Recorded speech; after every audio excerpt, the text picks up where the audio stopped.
y alcanza na 15 mga soldado desde grupo del 35th Infantry Battalion y 21st Infantry Battalion el confirmao muerto na un insidente de ambush alin na sitio Canjalul, Maligay Patikul Sulu del ayer lang tarde. Este el confirmación del Western Mindanao Command ayer tarde, donde ya registra también 10 mga soldado el herido desde grupo del Army units. El 35th y 21st Infantry Battalion designado a Sigun para na pursuit operation isirbi como blocking force desde mga Abu Sayyaf kita precura escapa na asalto del mga militar pero ya sirbi a Sigun como trampa kanila el di ila direksyon donde kanila galeta esperea lang el mas de 70 mga Abu Sayyaf.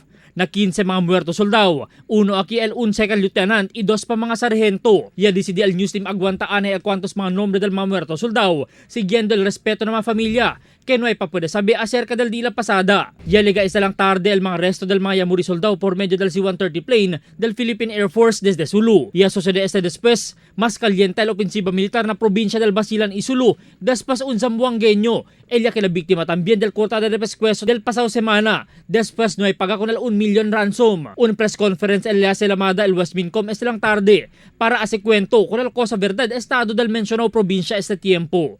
Na initial informasyon, target del militar el hace descansa con el grupo de Radulan sa Hiron, el Abu Sayyaf leader alina probinsya del Sulu. Albert Luna, Dateline Zamboanga.